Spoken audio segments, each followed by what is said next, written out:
and the dust are trailing behind my boots. Blown by the wind, showed me a piece of my past. The soil and the dust is where we go. 6 feet under, whatever your uniform says. The smell of the dust is sticking onto my clothes. Burns my throat, sends shivers down my spine.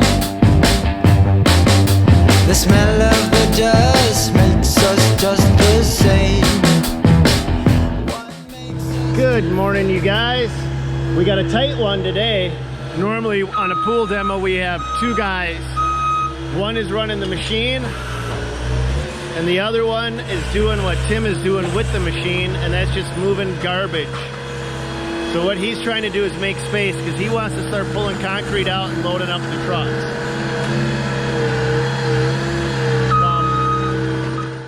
So Tim's gonna fold up this pool liner using the ASV simply because it reeks. A lot of times these pool liners have stagnant water that's been sitting in them for a long time and they just smell bad.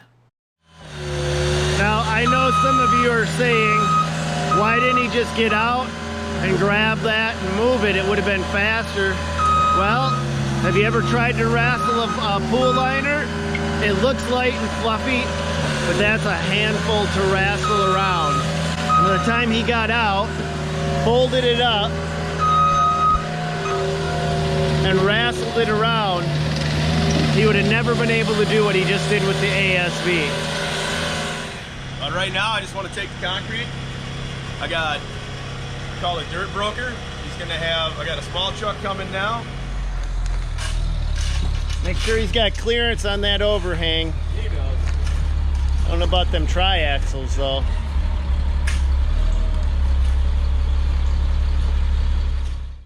I can probably count on one hand all the times we were able to actually back a truck this close up to a swimming pool and dump inside of it. Normally we're working off from the street and carting everything in, so this job is going to go a little bit faster than what Tim would normally expect. So we're going to just see how this one goes.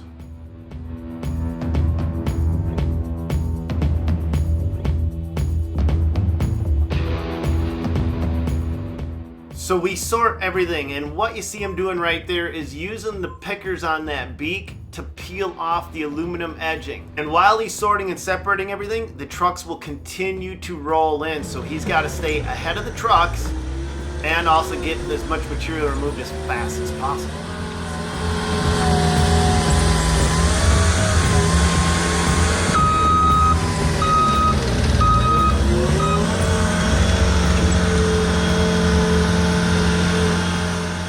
So we actually started this project with our Volvo skid loader, but it's really not set up to crawl down into the pool bottom very safely because it's got those non-air solid rubber tires.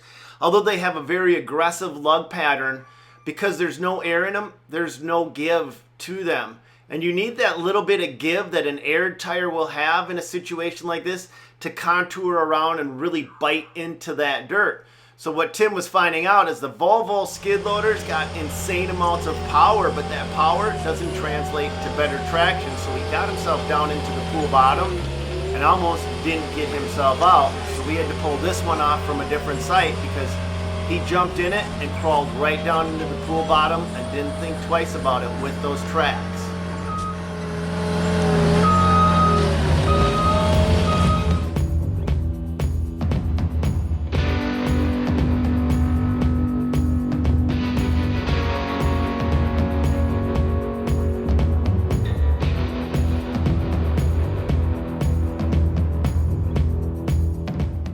Followed along on our other pool demos, you know that what he's doing there is called compression compaction. You're not supposed to over compact these swimming pools or under compact them. You've got to get them right in that one sweet spot. Once he gets that soil compression compact, he wants to start clearing space. So that's our red truck in the background. That double hauls, meaning that he's going to load it up with concrete, then it's going to go drop that off, pick up dirt, and come back. We don't like to have a truck running empty anytime that we can possibly avoid it. So we always put a load on one way or expect him to have a load coming the other way when we're doing a swimming pool demo like this.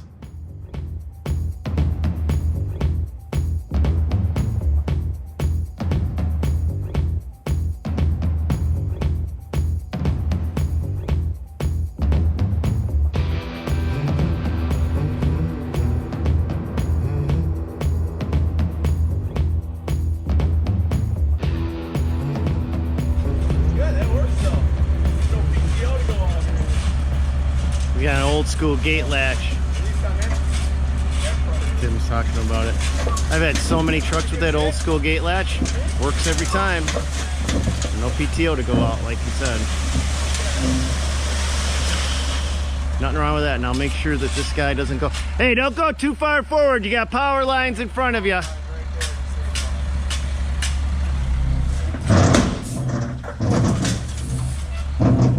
Box is clean. Go down. Common mistake. Another common mistake truck drivers make is driving down the road with their PTO engaged. Box is down, the PTO stays engaged, and then if they bump the PTO lever, it'll start to go up. That looks like good material, Tim. Yep, that'll work. And then about noon, I got some like 3 triaxles that are going to be coming. Oh, holy crap! You're gonna have this done. You're gonna get overwhelmed. Yeah, so I got to get some pool busted out, and there's really nowhere to put anything, so I might have to take some stuff out on the road and set it with some cones. Have you ever thought about just getting a dumpster, leaving a dumpster out here and just filling up a dumpster? I could, yeah, but they don't like concrete. And then the metal. Oh, yeah. Recycle the metal. Yeah. Most of it's metal and concrete. This is just the debris load. Yeah, so on a dumpster, even a 40-yard dumpster, you can only put 10 tons in. Yeah. And so really you're wasting space because with concrete, like for the debris load, that doesn't take up that much space. So yeah, only reason I mention it is people in the comments before mentioned about using a dumpster, and I thought, ah, that's great. And I remember all the houses we do dump. I know this is one of the first houses I ever demoed. I loaded that damn 40-yard dumpster as full as it could get, concrete and everything. And the driver shows up. I'm all like, yeah, you know, here we go. And he goes to lift the thing, and the nose of his truck just keeps coming off the ground. Yep. He didn't have to say anything. He just looked at me like, okay. Yeah. All right, I get it. I got to take some out. Okay. Just yeah, common. Those are the lessons you learn, but yeah, you get the smaller, what do they got? 10-yard, 20-yard? 10, 20, 30, and 40. You can load the 10-yarders up, but. Yeah.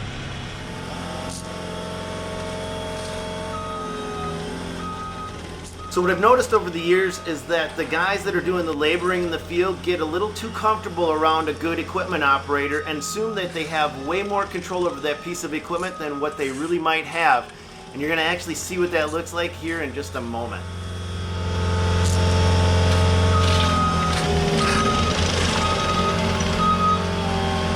Hey Sam, with the bucket in the air like that, Tim can't necessarily see you.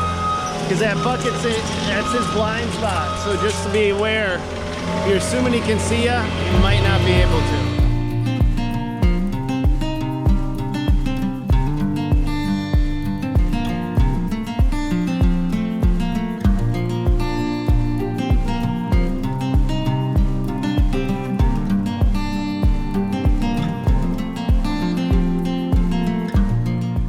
One of the good things about that beak is he uses it not just to search through to look for buried debris, but then also to clean up the debris that we're going to haul out.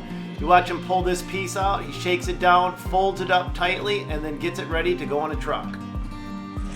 So Tim's using compression compaction right now. Yeah, the ASB is designed to float, but with the weight of in the bucket, what that's allowing him to do is you can actually see the ground. Look close. You can see the ground compacting right now. We don't want super compaction because we couldn't grow grass. And this isn't our first rodeo. We've used vibratory compaction on job sites like this and had problems. The customers just couldn't get anything to take. But if we were going to put a patio on this, or we were going to put a foundation of a building, we would do this differently. All of this material would be over excavated, and then we would treat this like a soil correction. So we would over excavate the area that we would need to fortify so that we could get at least 1-to-1 material over the sides, because you got to build up. So what I'm saying is, if we've got an area underneath the size of my hand that we've got to put a structure on, we've got to go bigger and build up in a pyramid style so that we can then keep the base strong. You just can't go straight down. I don't know if I'm saying that right.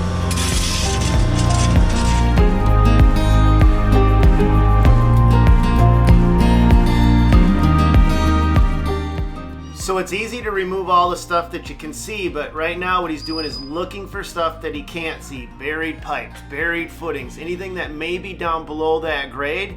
We want to just get all of that out, just in case they ever want to do an addition or an expansion on the back of that property. If another excavator came in and started to find buried debris, their job site could be shut down. But we need to get all that out so that that if never comes to be true. Don't worry about me saying, do your thing. Should have been here when the Volvo was snapping that up out of there. It was just pulling the rebar up out of the concrete. It's pretty wild. The Volvo was? Yeah, that thing has some balls when it comes to pulling out the slab. Watch out.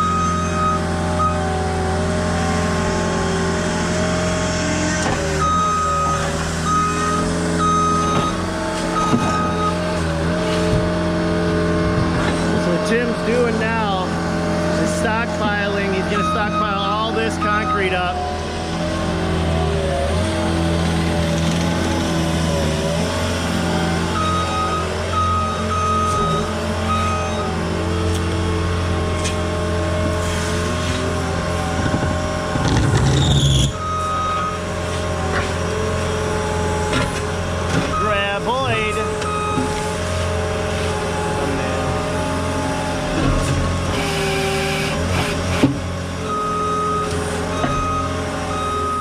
Some of you are probably thinking, why would he take the time to pick that up just to set it down about 5 feet away from where he picked it up?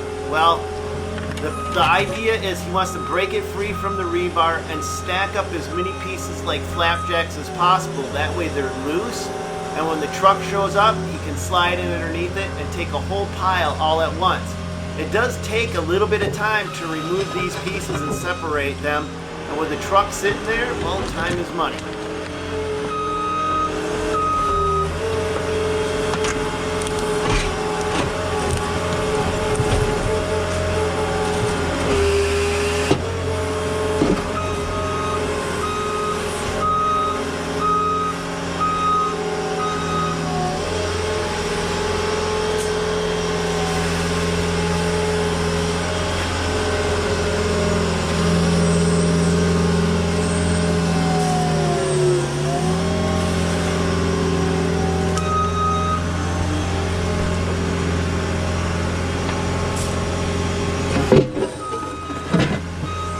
I always love it when your heart gets going just a little bit.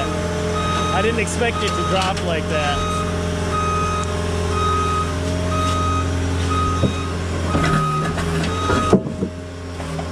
I expected it to drop like that.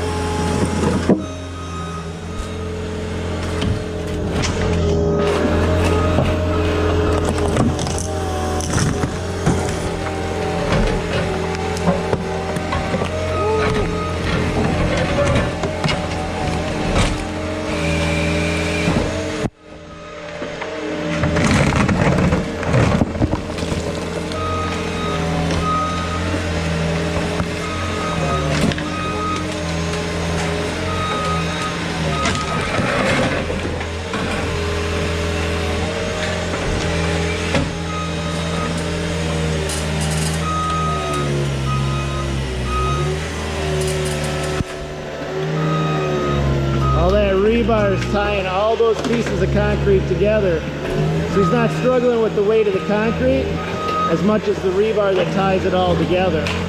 The crazy thing, if that was the Volvo, it would have just peeled all that right out. Really? Yeah. So the Volvo's got more lifting power, Yeah. but We just don't almost got it stuck this week. I know you drove it in the dirt. We just couldn't get it down into the pool bottom. No. So there's the benefits to each. So once we get the majority of the demolition out and the concrete removed, then we can start to concentrate on just dirt work. And we have two zones. One we call the structural zone, and then the other is the organic zone. The structural zone is from the bottom of the swimming pool up to within about the top 12 inches. And what we do with that soil is all pretty consistent. Place it, compact it, try to get the best material to the right moisture content. That's a critical element. But once we get within the top 12 inches, we look for organic material to start to incorporate into that top layer. Now, we do include one load of pulverized screen black dirt on every single one of our projects, but sometimes it takes more than that. The thing is we can't tell exactly how much dirt we're going to need until we get all of the grades set. Our number one goal when we're done with a swimming pool is to make sure that we get all of the water to flow down and away from the remaining structures. Sometimes that can be confined like you see here in a small space, but other times we have to go 2-3 times the size of the swimming pool to catch the grade outside further into the yard. That's when we'll bring in extra black dirt on request, or actually on an as-needed basis.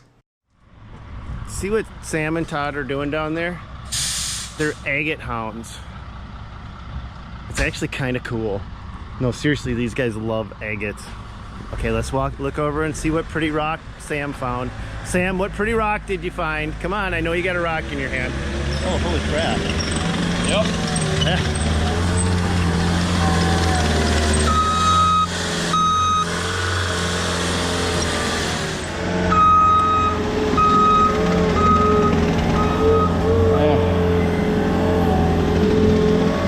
That's a $50 rock. Yeah. It's with how the banding is in it. There's not any corks or whatever, and then it's peeling through the back so you can see the layers. Yep. Todd made some surprisingly good money. In a house demo we did, the basement was full of rocks.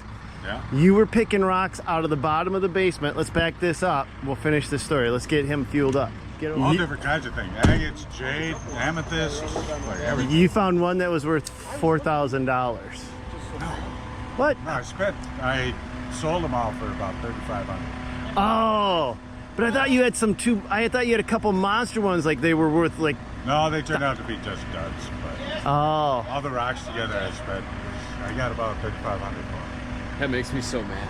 Just out of a basement. No, I know. And I was ready to just knock it over. Yeah. Yep. He all laughs at me. I called him and I asked him, I was like, hey, can I get these rocks from the basement? He's like, yeah. All right. I'm like, And that started my addiction. and that started it? Yeah. That's kind of fun having rock Learn the hunt. lingo there. Except I hate every time you guys pick up a rock, like, that's a $50 bill. And I'm like, I would have skipped that across the pond. Ran that over? Yeah. On the clock, agate hunting, dude. It's pretty awesome. He's just mad because he can't find them. I don't even know what to look for. Leave a job site, come back, nothing's done, everybody's just going like this.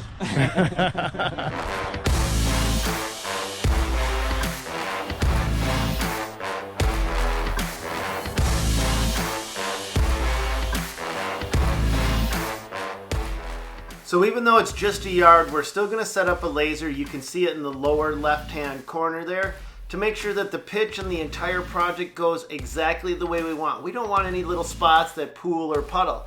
Now, part of this backyard renovation is we also have to install edging and sod. So right here at this spot, there's a couple things going on. We want the top of the sod to match perfectly with that concrete, but we also want to make sure we get enough organic material beneath that sod to get it to grow. So we're going to take a little bit of extra time right along this edge to make sure that we get all of those factors lined up just perfectly before we move on to the next step. One of the things we don't own but we really do need is a Harley rake, and what that is that's a bar on the front of your machine, and as you're backing up it'll grade everything out for you. Now we do it the old-fashioned way with the bucket of the skid loader and then hand raking everything out to make sure that we get all of the ruts out. But we spend a lot of extra time where we really wouldn't have to if we had a Harley rake. So I think one of our very next purchases will be that tool just to speed up this part of the process.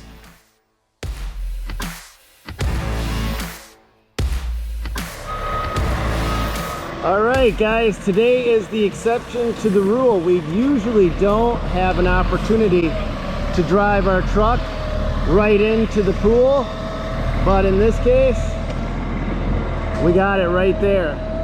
It's kind of nice when you've got nice close accent. Kind of nice when you got nice close accent. What kind of talk is that? Me smart. Access. It's kind of nice when you have convenient access. I feel like Kevin from The Office sometimes.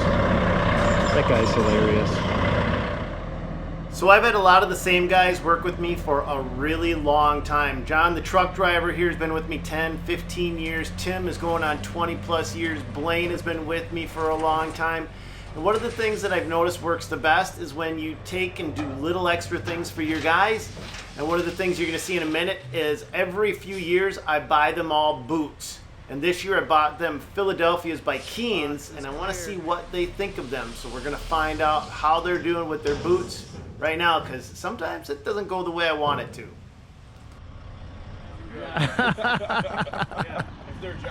Do you actually still like, do you actually like them, John? Yeah, I like them better than the other ones.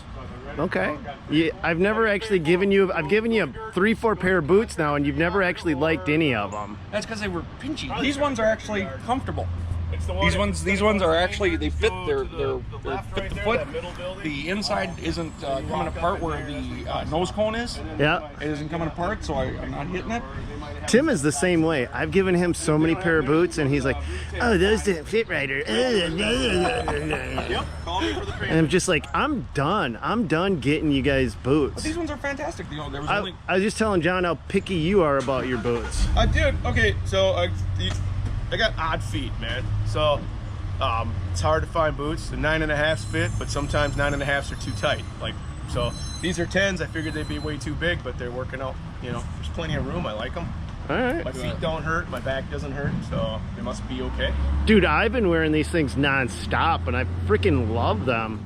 So the next part of this project is installing the edging around the perimeter before we lay the sod down. Now, the edging that we use is not come in those rolls that you see at Menards or Home Depot. And the reason we don't use the rolls is because those kink really easily. And then you see this nice, perfect, straight piece of edging or a nice flowing curve, and it's got this weird little dent in it. We use the straight stick edging, and that is just, it's easier to work with, and it gives you a better result after the fact. So we always install the straight stick stuff just to keep out any problems and to give a better finished look when the job's all done. Powerful machines or whatever. The ASV versus our Volvo. Well, okay, yep. So the Volvo, I had rebar laced concrete, and I just picked up a piece over here, and it was moving it right here. Yeah, and it was moving it all the way over here, and these were big sheets, right? Yeah.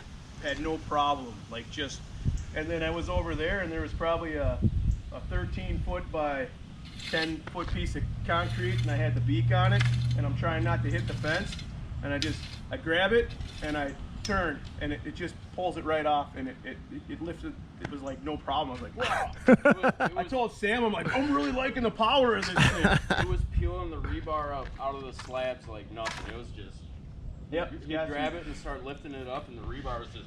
So it sounds like we need to get rid of that Volvo with those tires. If it had treads. And get one with treads on it. Oh, that would kill. That would be the ultimate machine. As I drove, I was all excited about it, you know, like, okay, it's not so bad. It's got so much power, we can do some good demo with it. And yep. Then I went to drive it into the pool, built my ramp, and I'm working it, packing the ramp so I don't get stuck, and all of a sudden poked through. Yeah, hit that sand. And there's sand underneath, and then I'm like, okay.